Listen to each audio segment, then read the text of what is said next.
Cradled in a cloud of fable, Tibet, the land of snows, was a place unknown to the world beyond its mountain walls for nearly a millennium.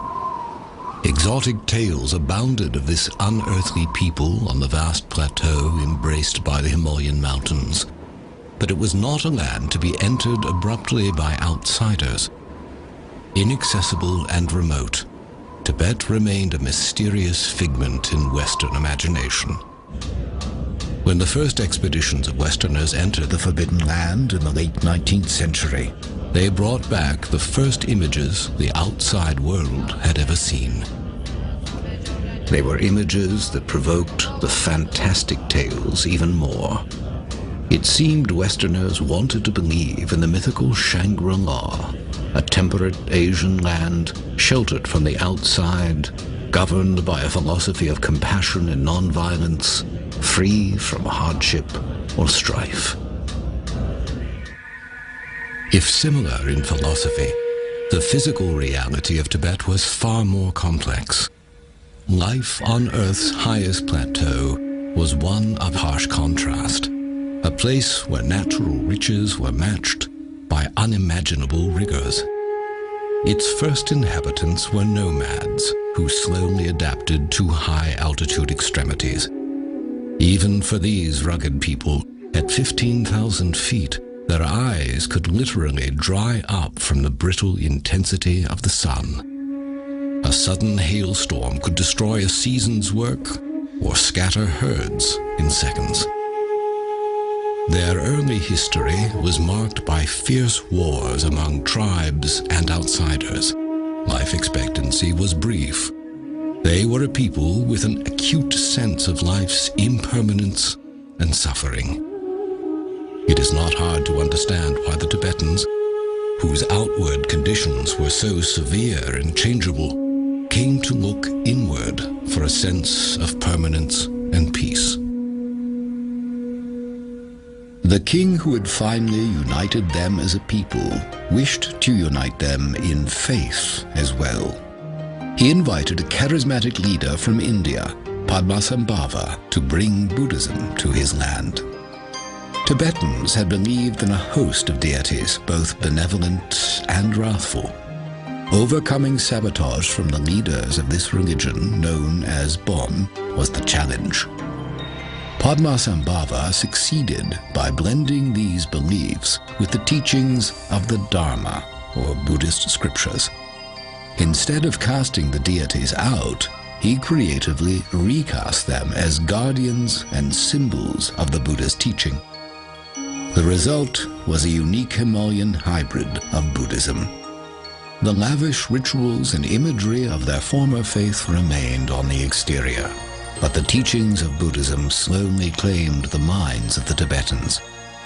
They came to embrace the Buddhist view of life as a continual stream of death and reincarnation, a cycle in which human birth represents a precious opportunity to make the moral choices that will determine one's destiny in the next life.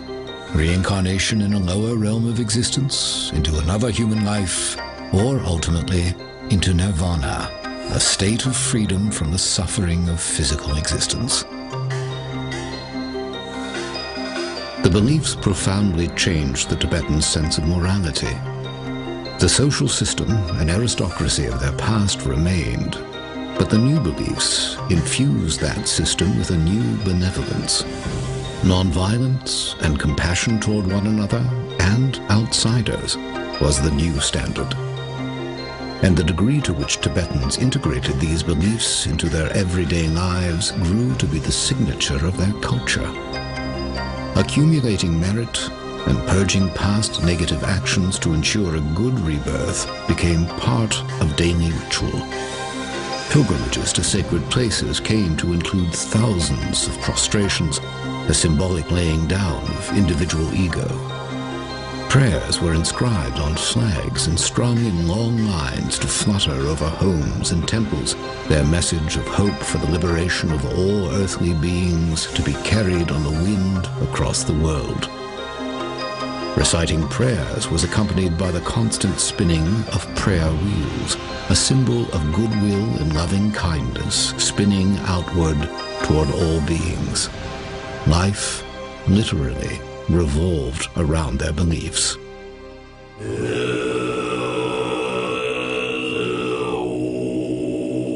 As a community, they sponsored monasteries for the study and practice of Buddhist teachings.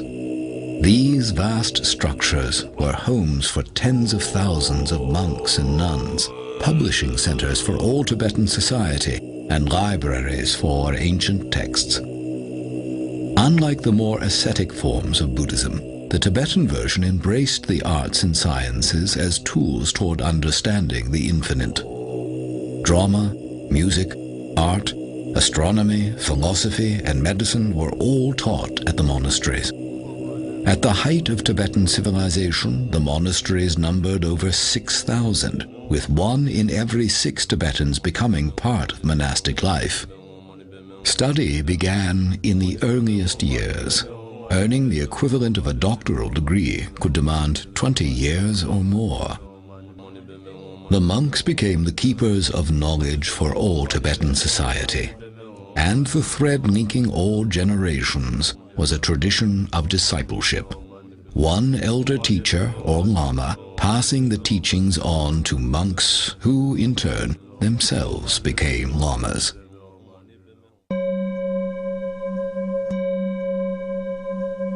The new Buddhist beliefs also produced the most fascinating of Tibetans, the Yogues. Unlike the Hindu yogi, performing contortions for the public, the achievements of the Tibetan yogi were achievements of the mind, unseen by others. The Tibetan yogi was a monk or layperson who, having studied the teachings of the Buddha as a scholar, wanted to actually experience their promise within his own mind, a state of existence called enlightenment. For the aspiring yogi, attaining enlightenment meant gaining an earthly preview of the bliss of nirvana. Through intensive mental and physical exercises in remote caves or huts, their goal was to rise above the suffering of samsara, or physical life, and discover the purest nature of consciousness. In their quest, meditation retreats could last for years. For centuries, Tibetans revered these yogis as the most mystical people in their society. They supported their pursuit of enlightenment by providing the monasteries with food, clothing, and currency. The yogis inspired Tibetans with the hope that freedom from the suffering of physical life might indeed be attainable.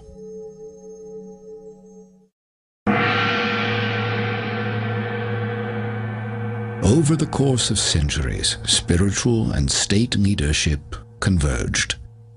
Tibetans began a tradition of identifying those among them believed to be reincarnations of the Buddha of compassion. Among them, one would be named Dalai Lama, literally ocean teacher, implying depth and breadth of wisdom. Eventually, the one identified as the reincarnation of His Holiness the Dalai Lama would take his place as temporal leader of Tibet.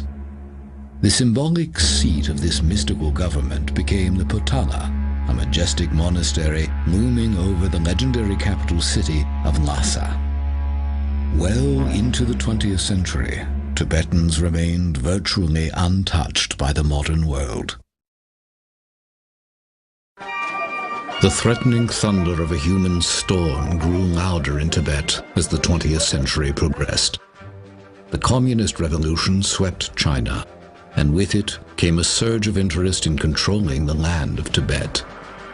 Invoking past diplomatic ties between Tibet and Imperial China's various monarchies, Mao Zedong used these as a thin pretext for claiming Tibet's strategic location, rich geologic resources, and the headwaters of key Asian rivers. In 1949, he announced that Tibet would be returned to the motherland, vowing to fill the region with 60 million Chinese within 10 years. Under the guise of liberating the Tibetans from an archaic way of life, the army of the People's Republic began invading villages and monasteries. The tensions of their initial occupation and opposition to religion grew into an increasingly brutal campaign to replace Tibetan practices and people with their own. The world had not yet absorbed the shock of Hitler's Holocaust, when a new one had ignited in Tibet.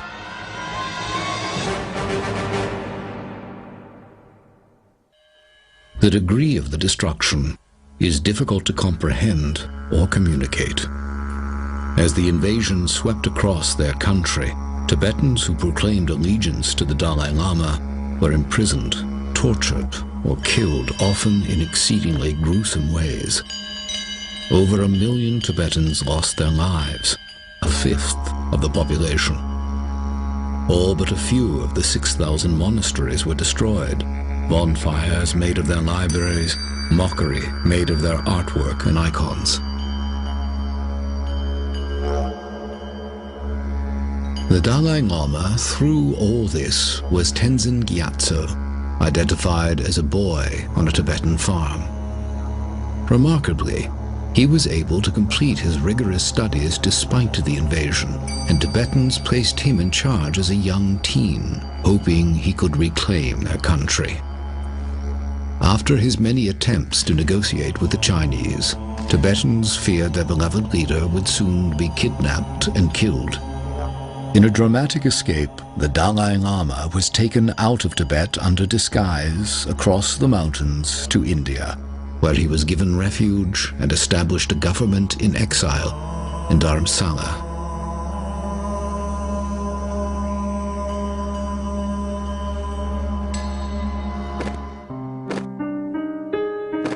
Chinese cruelty escalated in the years following the escape of the Dalai Lama, prompting a flood of Tibetans following His Holiness to India for refuge.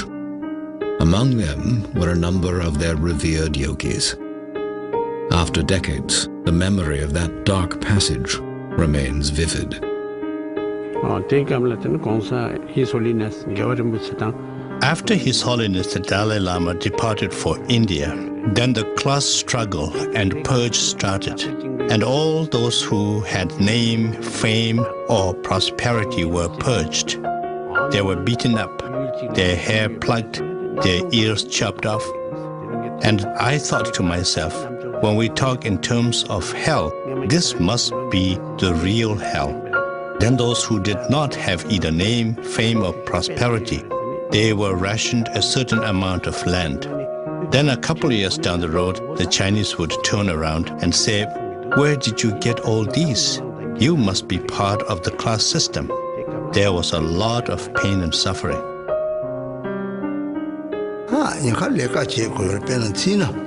I was in Chinese prison for nearly 20 years. In the prison, instead of going to sleep, I would make a conscious effort to sit up and meditate. On Sundays, it was mandatory for everyone to sleep and keep quiet. And I would pretend that I was sleeping, but in my mind, I would meditate and quietly recite the mantras.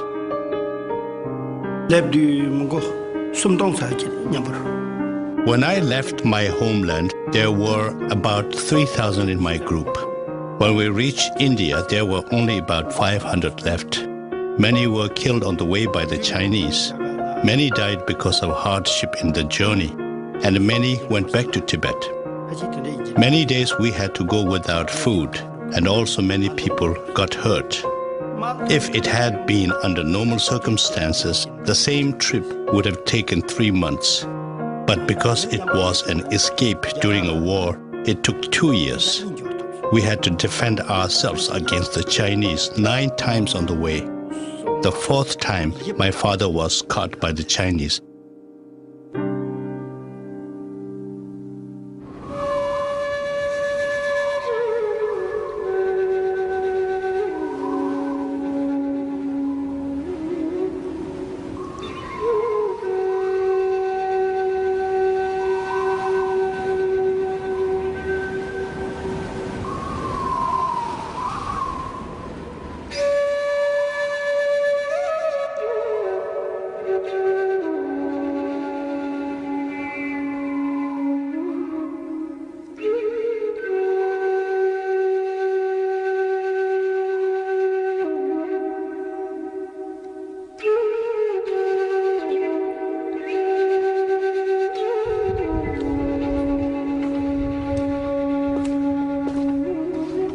In the decades since the invasion, Tibetans in exile have attempted to recreate their life as it once was.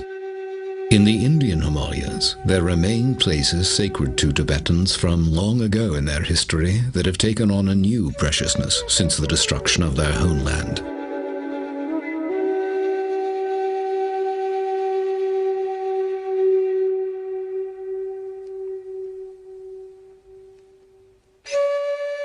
They've also established new monasteries and schools in refugee communities throughout India. The government in exile remains in Dharamsala, working to help their people rebuild their lives.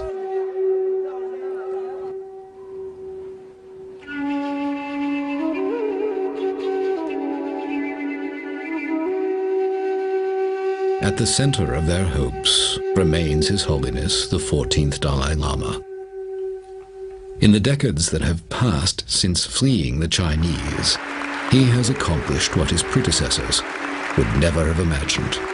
Worldwide recognition as one of the most extraordinary scholars, statesmen, and humanitarians of our time.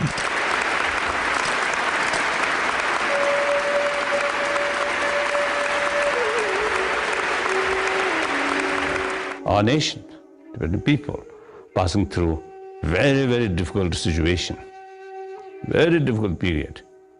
The period almost one ancient nation with unique and rich cultural heritage as well as spiritual heritage, now almost dying. I think, firstly, as quite human nature, when someone, you see, who get all power, then eventually power spoil or destroy one's own sort of good quality. Then secondly, I think unfortunately, the totalitarian regimes, the communist sort of society or government system, is the dictatorship actually, I think, legalized, isn't it? So once you see this certain sort of structure, created that way, then the system or the structure itself, sometimes I think help to produce that kind of the person. Now I think the democratic China with open society, freedom of religious belief, freedom of speech, freedom of thought, freedom of information. I think that's the not only interest of the world community, but Chinese people themselves. But the destructive actions of the Chinese Communist government have not been stopped after decades of diplomatic effort on the part of the Tibetans. And as they watch the flame of their culture slowly being extinguished in their native land, the tradition of the Yogues is also being extinguished. Despite the presence of monasteries and monks in exile, the complete cultural environment that produced the mind masters of the past no longer exists. Without the unbroken lineages of yoga teaching Yogi, without the vast stretches of time to spend years in isolated retreat free from earthly distractions, and mostly without the devoted support of the ancient Tibetan civilization, the tradition of the Yogues is nearing extinction. Once the most reclusive people in the world, they are coming forward now with unprecedented candor to preserve their legacy of 1,000 years.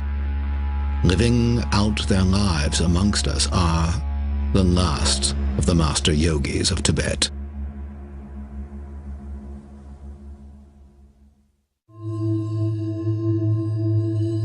To grasp the loss at stake with the loss of the master yogis, it is vital to understand what they have contributed to human development during their unique history. While the most advanced thinkers in the West developed the physical sciences to improve the outward state of humanity, the yogis developed a science of the mind to improve the inward state of humanity. Improving the emotional and moral response of the mind was their lofty goal, to transform patterns of thinking and alter patterns of acting by conquering anger, aggression, greed, pride, jealousy, even subdue states of physical discomfort. The techniques they developed to achieve these results are only now being recognized and affirmed by Western study of the brain and body. Central to the tradition of the Yogues is the passing down of extensive teachings and highly guarded practices for training both body and mind. Within each order of monks, the detailed lineages of Yogis, their students, and their techniques are recorded with great care. Each lineage bears a unique name and approach. With roots stretching back to Tibet's first master yogi, Naropa, the Drikung Kagyu lineage has long been renowned for producing highly advanced yogis.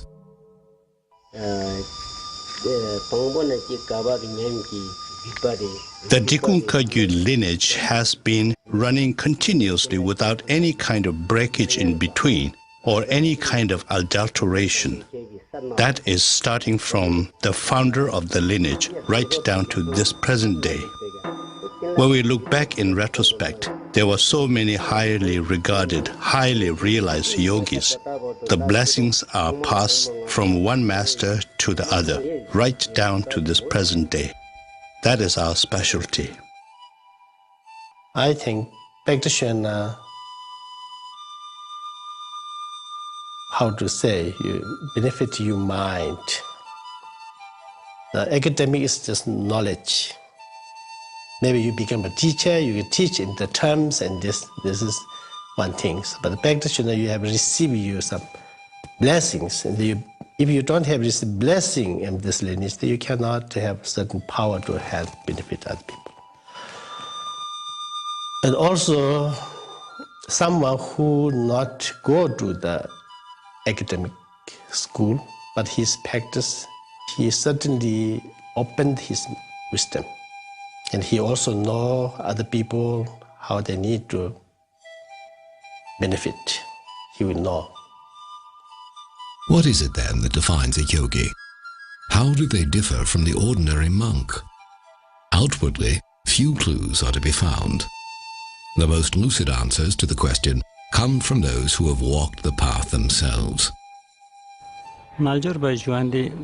A yogi is a person who has a profound experiential understanding of the true nature of all phenomena. The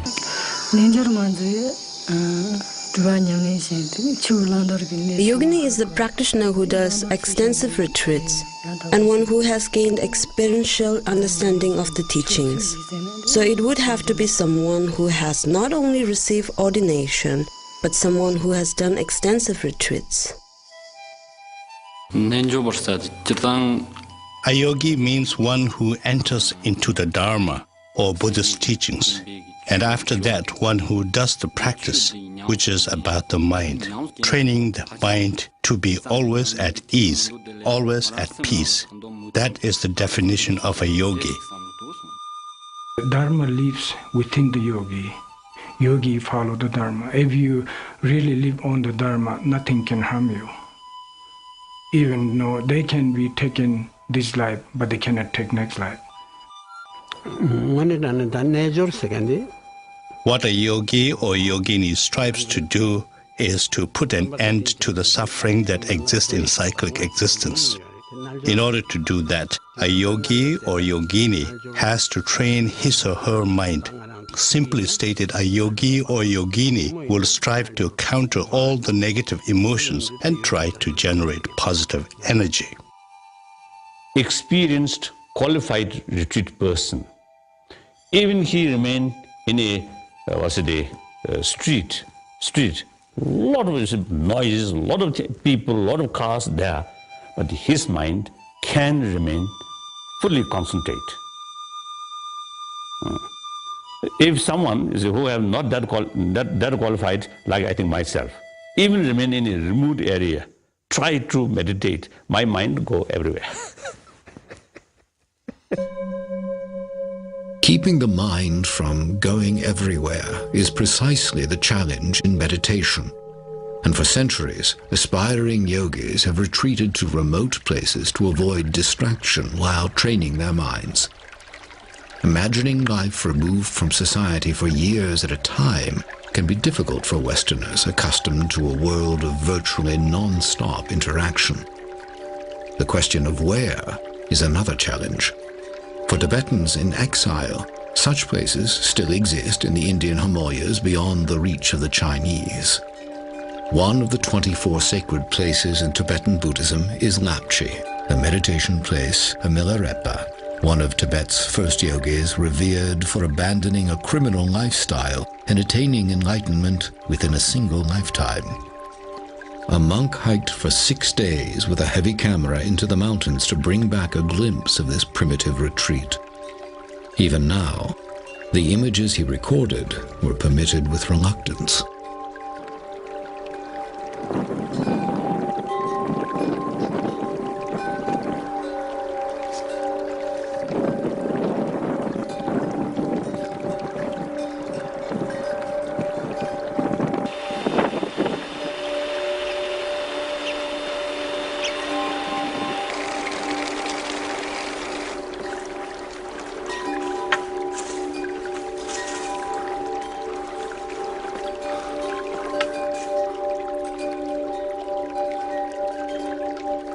If the notion of pursuing enlightenment seems vague or inscrutable, the path of the yogi is in fact quite specific.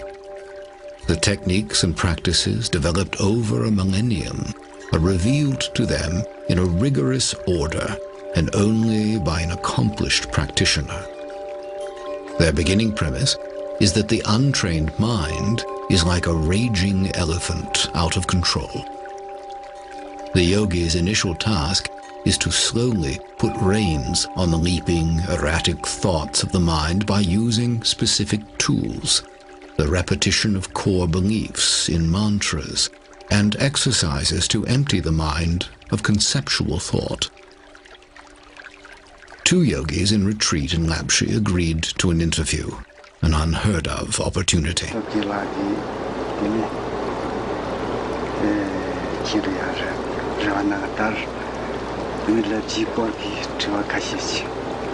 You have come to Lapchi when I have taken a few days break in my retreat. This is an auspicious coincidence, and something like this can only happen because of past connections and aspirational prayers.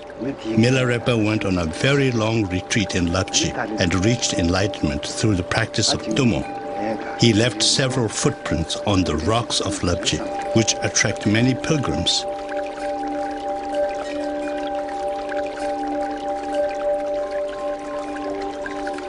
The disciples of many important masters have meditated at caves in Lapchi and the surrounding places.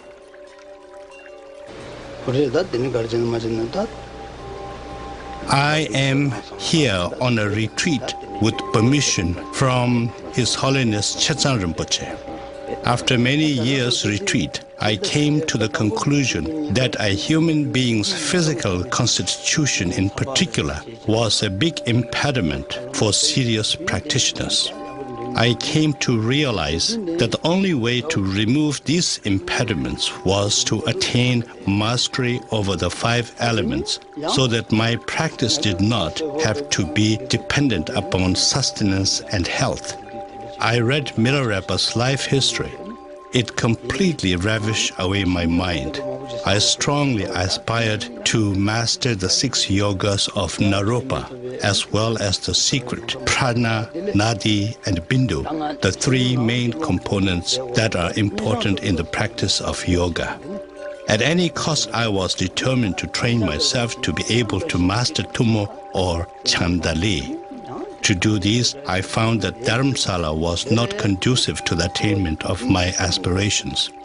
I needed a teacher who could pour down in me his experiential knowledge of such practices. I wanted the result of my efforts to create and leave an indelible imprint on my mind stream that I can forever carry forward.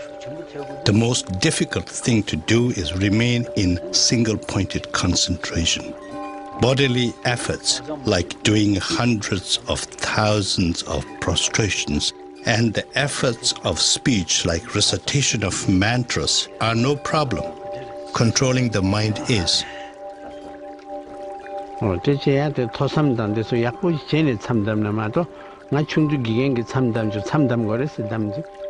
I started my retreat when I was 9 years old. During that time, I went on a 1-month-long retreat. At first, it was very difficult for me. You know, I was a little boy. I would count the days on my fingers, say 1 day is gone, 2 days gone, how many balance remaining? Should I go out of the retreat place? If I do, what would be the consequences? These kind of questions keep on popping up.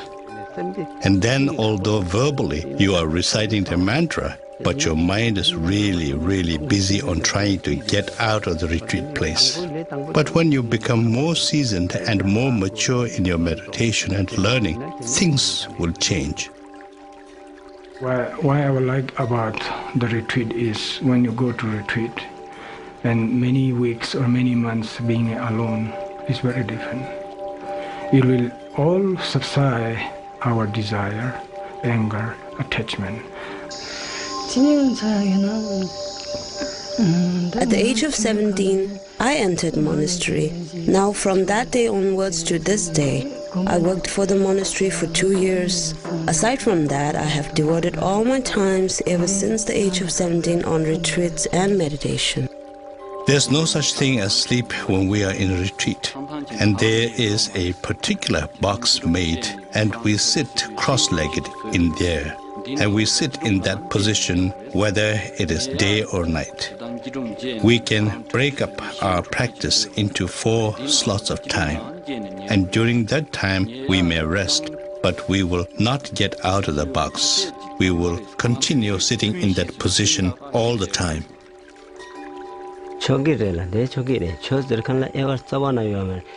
Whoever wants to go on a retreat, whether that person is nun, monk, or lay person, all are welcome. The dispensation of Dharma teaching is like the sun's rays. It is for everyone to enjoy. The job of a retreat master is to guide all of those who are on retreat, giving commentary on the teachings relating to the particular retreat that one is on. How many sessions a retreat person has to do in the course of a day, what kind of visualization, what method of meditation, how one should do the mantra recitation, what are the graduated paths to this particular practice. So these are the kinds of things a retreat master will guide those who are on retreat. Once you come out of the retreat after 3 years, 3 months, 3 weeks, and 3 days, you are a different person. If one is a different person after 3 years in retreat, the effect is exponential for those who have devoted decades to retreat. Indeed, the most profound evidence of the mind-altering effects of prolonged retreat are to be found in the oldest practitioners. Yet many of these elders have been imprisoned or killed in the half-century of Chinese occupation. Perhaps the oldest living Tibetan yogi is Drulong Rinpoche, possibly the most revered yogi alive today. Here, for the first time, he grants a filmed interview, a rare glimpse into the mind of a meditation master.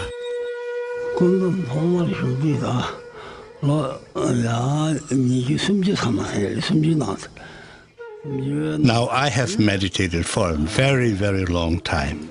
It is very difficult for me to exactly reflect back and count the years that I had meditated. The reason for this is because although I do appear like a human person outwardly, my mental state is so different. Different in the sense that my focus on mundane things is not consistent.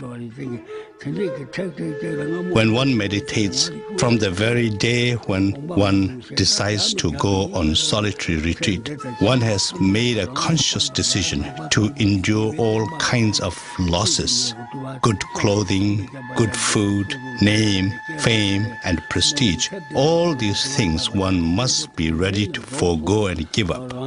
We are rationed the barest minimum amount of water and roasted barley flour for our sustenance, so that we may be able to sit in a meditation posture. Only once in a week we would have the smallest possible amount of food for our sustenance. You have to persistently make a consistent effort and undergo all kinds of hardship. Without undergoing hardship, one would not be able to experience the mental state of all the glorious past masters. When I meditate, I can see all my former lives. I have been born in the realm of hell. I have been born as a hungry ghost. I have been born many times as animals. All these things become very, very clear when one is in meditation. I've gone through the 3 lower realms of existence many times. In my meditative absorption, I always go through the pardo or intermediate gap, which is to say, between death and rebirth. But there isn't a great deal of point going into these. When one understands this life and the life after as one, to such a person there's no need to go into these nitty-gritty things. When one's body is already dismantled in one's meditation, there's no question of death or discarding one's physical body.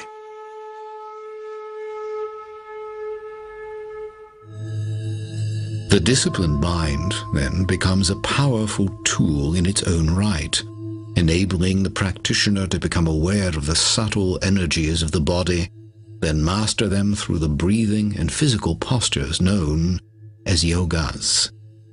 Modern Western medicine has documented the mental powers of these meditation masters. One such practice, tumo, was developed for generating body heat in the icy caves of Tibet. Yogis who have mastered tumo are capable of immersing themselves in icy lakes and, 15 minutes later, producing visible steam rising from their robes.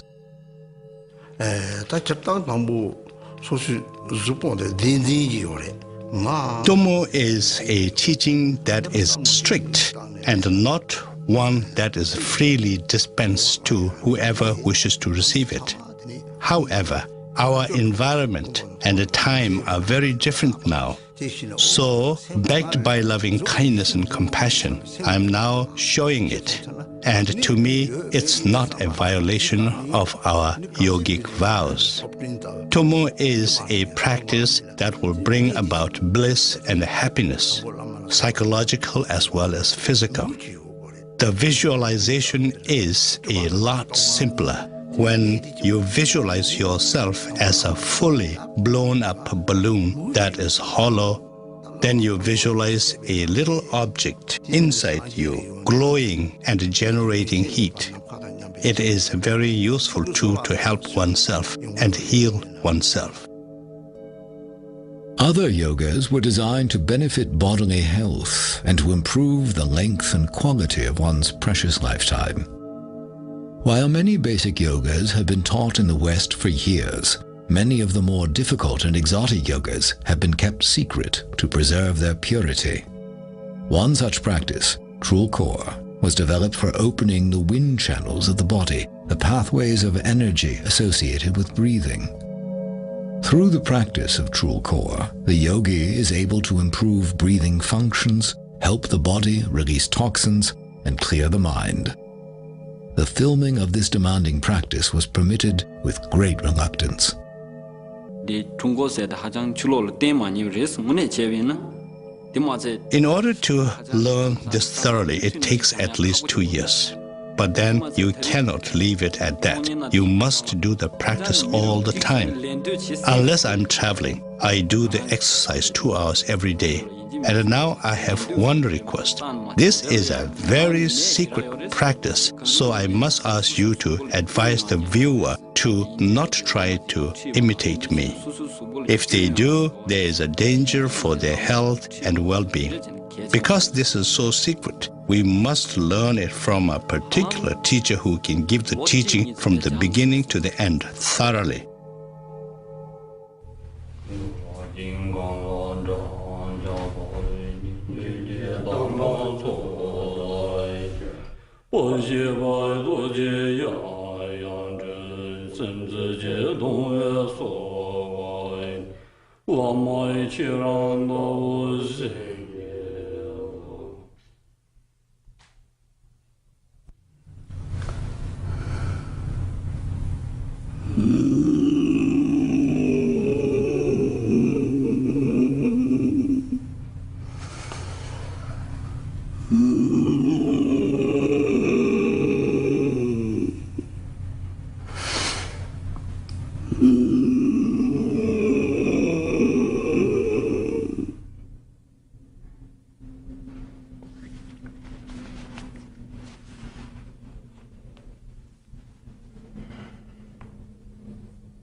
The yogi who has spent years practicing and has gained a high degree of mastery over both mind and body is said to have achieved a high level of attainment to have become a highly realized being.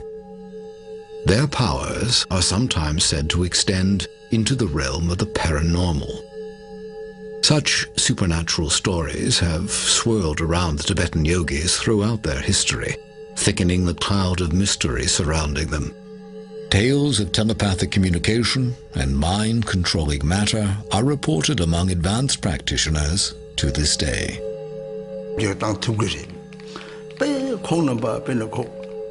The highly realized yogis can, of course, alter situations. There are many instances where the highly realized beings altered natural disasters. One example is where Chinese soldiers came to cause harm to a monastery or its inhabitants. All of a sudden, the change of weather, extreme poor visibility, the falling of hail, making it absolutely impossible for these people to come to their destination. There are so many different instances, far too many to narrate. There is a most wonderful and sacred meditation cave where it is said Guru Padma Sambhava meditated. I went there when I was only a boy, but I had a tremendous amount of devotion. When looking across the cave, I really felt like saying some prayers. I offered 3 prostrations and said, "Please show me some sign so that my devotions will further become stronger." And instantly there appeared a rainbow at the mouth of the meditation cave, and there I saw Guru Padma Sambhava. So I was just overwhelmed and really so very happy. And all my focus was on the mouth of the cave and Guru Padma Sambhava. There were a lot of nuns with me, and one of them said to me, "Rinpoche, Rinpoche, watch your foot. It is sinking in the stone." And I had to look, and there was my foot, making an imprint in solid rock, because it was really, just as the nun said, it was sinking. At the age of 3, I was able to tell my previous lives. I was able to name my former sister. But now suppose I told you that I can remember all my former lives. Is anyone going to believe me? Therefore, just let's say that I was able to remember when I was a little boy. Such paranormal powers among master yogis are thought to include the ability to self-govern the process of transition from one life to the next. This is very often you can see in many good practitioners. Most of the people die. After die, you can change your face, the yellow, pale, and when you do the pinch in your skin, also they will stay there. But the real practitioner who has when the passing and the meditation state, they continue their stay.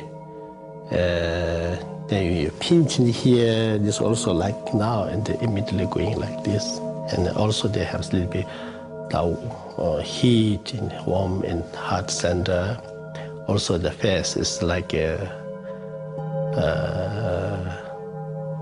the lap light, and very unusual one, and happened one story is just 1 year ago in Bhutan, one of Master Ginjun Renchin. So he stayed more than 1 month, and they never changed. For aspiring yogis, events such as these imply control over the process of reincarnation. Even His Holiness the Dalai Lama has stated that if the Chinese communists are still governing Tibet at the time of his death, he will choose rebirth outside of Tibet. Controlling the process of one's own death and rebirth is the subject of some of the most fascinating stories surrounding Tibet's yogis. Lama Drupal Semten recalls vividly one such event in his early years as a student, the death of his own teacher, Kemgor Rinpoche. This is my teacher, Kemgor Rinpoche. He invited all the students. He told he's going to pass away.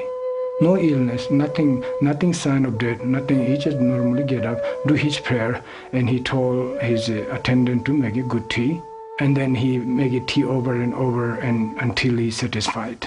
And he says all this prayer together, and when he get to the completion state, he says, this is the time for me to pass away. And just like a falling asleep, like a Buddha, no? Just he put his right hand under his chest and then lie down and look at each person. No, he's doing prayer for each person to benefit in the future. And he passed away. Telling stories such as these, indeed revealing any technique, tradition, or experience to someone who has not completed yogic training, was once a violation of yogic vows to extreme secrecy. The reason was to maintain the purity of the teachings. The fear was that, taken out of context, exotic forms of yoga and meditation might degenerate into ego-centered showmanship.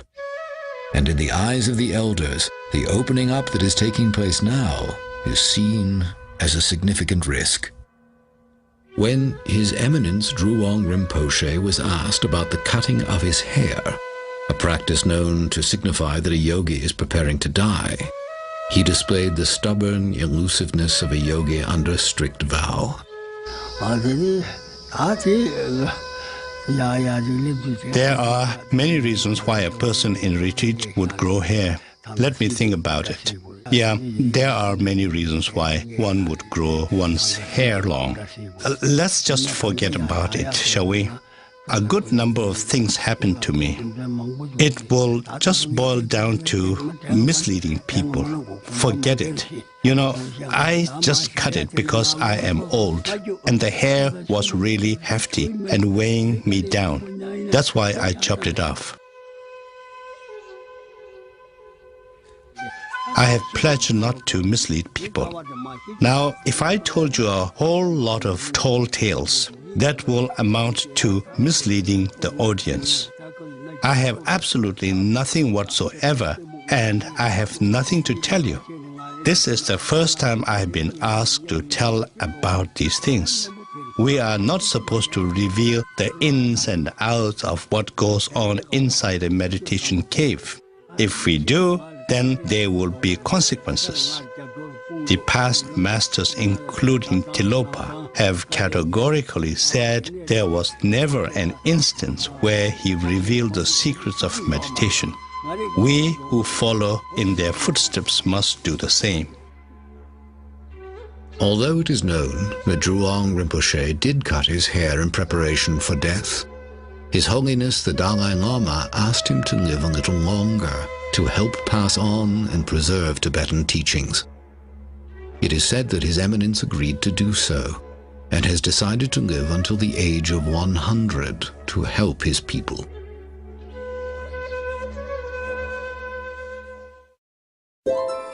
Beyond feats of mental, physical, or even supernatural control, perhaps the most impressive accomplishment of the Tibetan yogis is maintaining a stance of compassion and peace through a half-century of persecution. The teachings of loving your enemies and praying for those who persecute you are familiar in the West, but are, few would argue, among the hardest to practice. Skeptics may well point out that feelings of love and peace may be easily generated when you're by yourself in a cave, but not when you're coping with the human conflict inherent in real life. Yet, the claims of the Tibetan yogis have been put to the extreme test in the Chinese Holocaust. How does one retain compassion in the face of raw cruelty? Some use the ancient the text stated or says, the one's own enemy is the best teacher. Now, one example. So one old monk who in previously the Namgyal monastery, one monk of the Namgyal monastery. Now he spent almost 18 years in Chinese Gulag after 59. So after he released from the camp, Eventually he joined with me here. So then one day I casually asked about his experience in the Gulag. Then he told me a few occasions he faced some danger. And I asked, what kind of danger? I thought danger of his life or something like that. Then he answered me, danger of losing compassion towards Chinese. So, that's we as a practitioner, we deliberately try to keep compassionate attitude towards one's own enemy is very essential.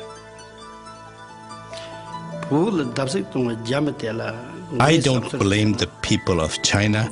I blame their policy or their culture, because it's a communist culture. The culture is at fault, not the people.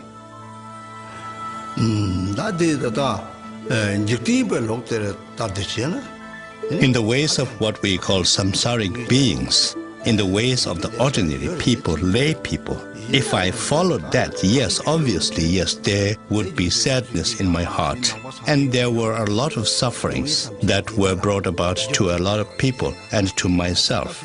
But as a practitioner who believes in the cause and effect, I'm a very, very happy person. I have no grudge against anybody. I have no grudge against the Chinese people or the Chinese government.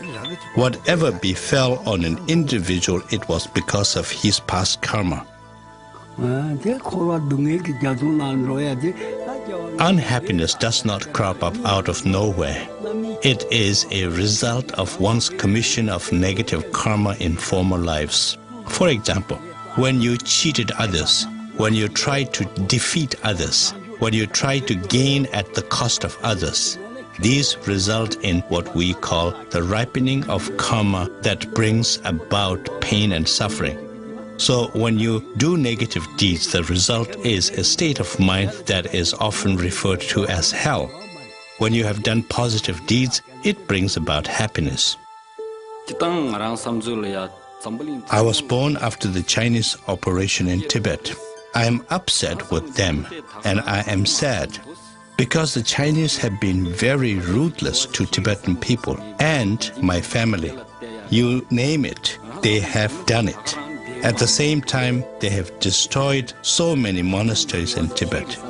Maybe it is because I am still young and my practice is not strong enough yet. Maybe this is why I am upset with the Chinese. As an antidote to conquering very strong negative emotions, we would resort to doing the sevenfold Vairocana posture meditation. There are different wind energies inside a human person. In one posture, the wind which enables us to excrete waste enters into the central nerve channel, eliminating some of the negative emotions. When you broaden your shoulders and sit upright, the nerve or vein-related winds enter and get rid of ignorance. When your neck is slightly bent downwards at an angle and you touch the tip of your tongue on the palate, then fire-related wind enters and dissipates desire. When you lower your eye a bit so you almost see the tip of your nose, the space-related wind enters and gets rid of egocentric pride. When you sit cross-legged and remain in single-pointed concentration, then water-related wind enters and helps get rid of jealousy. These postures are a very good method of getting rid of some of the negative emotions. Are newer generations of Tibetans raised exclusively in exile, immersed in contemporary culture, displaying the discipline and compassion of their elders? Evidence of cultural erosion is appearing among younger Tibetans in exile. Demonstrations and violent protests are becoming increasingly common in refugee towns. Some are beginning to question the pacifist approach of their leader. Even so, the spirit of their native culture remains strong, and some still aspire to the example of past masters. In our life, we do many different things. We are in different professions, but we all have a single goal, and that is to be happy. And the only way to be happy is to believe in one's own mind that it can be happy, that it has happiness all the time. And that is very important to know, that is very important to notice. If we fail to notice that, then we start to expect external materials to make us happy. In our life, we change different things in the hope of being happy. We change our name, we change our dress, we change our food, we change everything.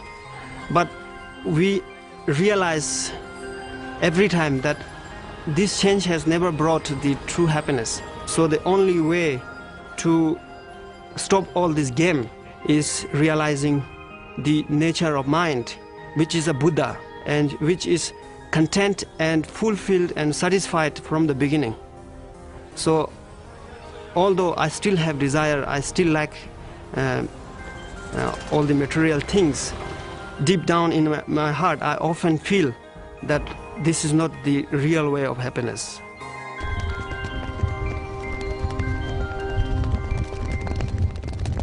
Yet even the most earnest efforts of these young practitioners cannot maintain the tradition of the yogis as it once was. The number of authentic elders dwindles daily. The best the younger generation can do is preserve the practices of their ancestors, the shadows of a total lifestyle that will never again be possible.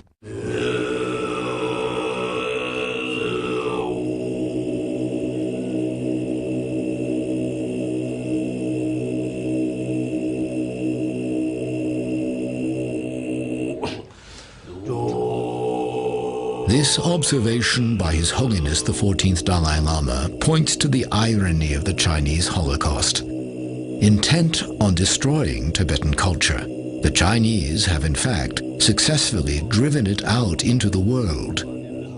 It is seen in a phenomenon that began shortly after the invasion and continues today.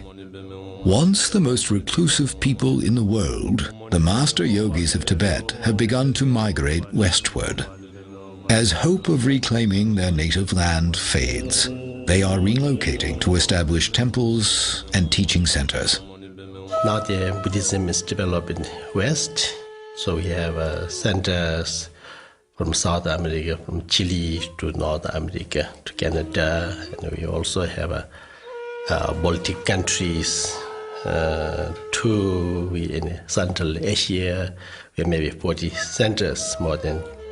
So we have to also properly guide the Buddha's teaching. It is in one way, a very difficult situation in Tibet today, and it's been that way for many years.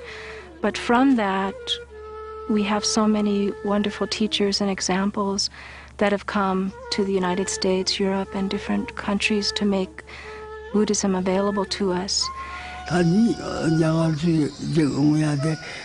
One day His Holiness the Dalai Lama called me down and said, well, this is time now. It is time for you to actually come out of retreat. And now your time has come to benefit all beings. Listening to that advice, I ended my retreat. And from that day onwards, to this day, I have visited so many countries, and I have taught so many countless number of people.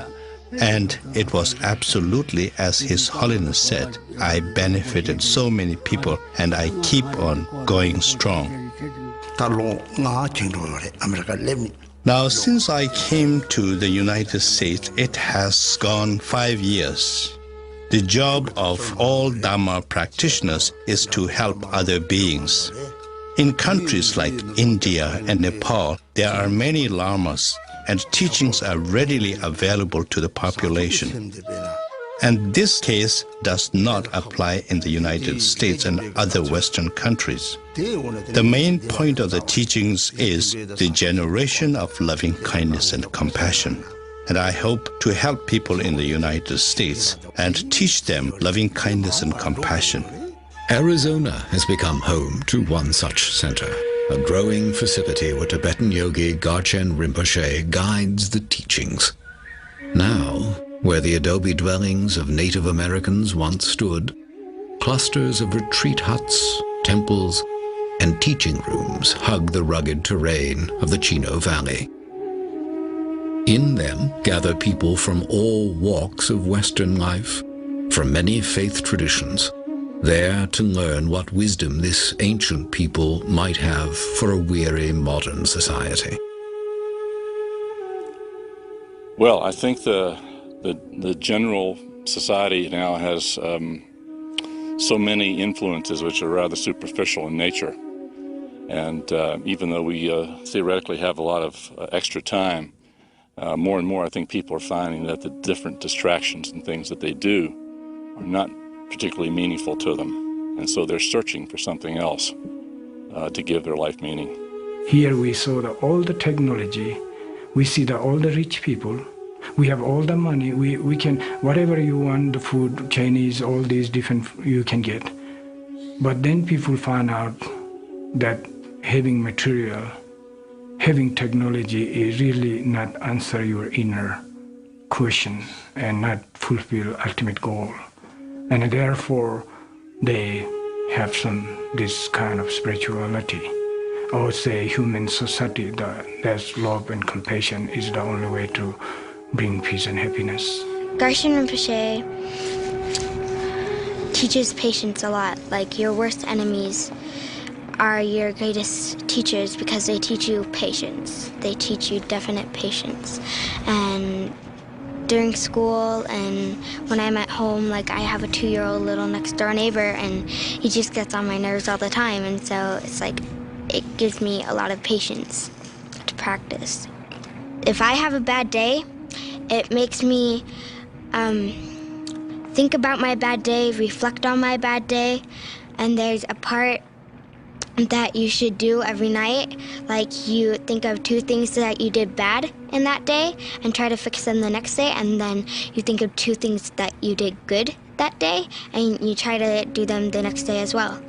I think it's very bad, it's very sad that we're losing yogis and we're losing someone who can connect us with our own enlightened nature. And from other point, those realized masters that comes here and comes to other countries can teach other people, and it was not possible before. And even there are so many people who even would not think about Buddhism until they would meet realized master. Just looking at our lamas that we have, like His Holiness, the Dalai Lama, and many wonderful Western lamas, when you look at them, you get some true feeling that they really have some kind of inner peace. And if we could receive those teachings from the yogis and put them into practice in our own lives, that is the way to save. That is the only way to save the lineage of the Tibetan yogis, and that's the most important thing to do, I think. Yeah.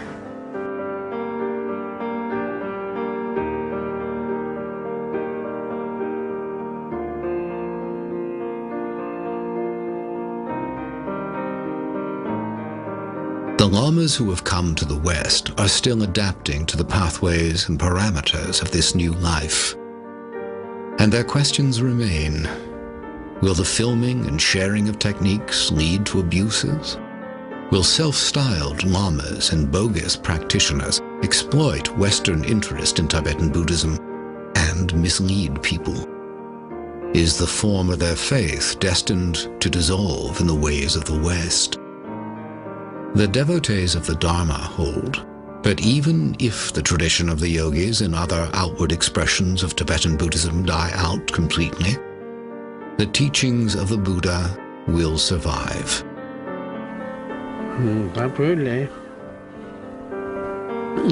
Because of the Chinese occupation, it is extremely difficult to have the same amount of yogis coming either inside Tibet or outside. The number of yogis has definitely decreased, and it is difficult to see whether we will have the same amount in the future.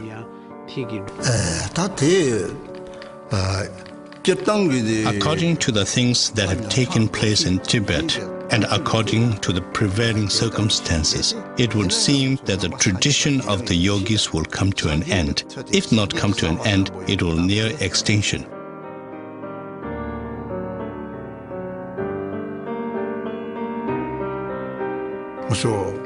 However, we are very confident that whenever there is a dip in the progress of the Buddha's teachings, there will be a proportionate recovery. So in that respect, I have faith that we will recover from it.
Will Tibetan Buddhism thrive in its new soil?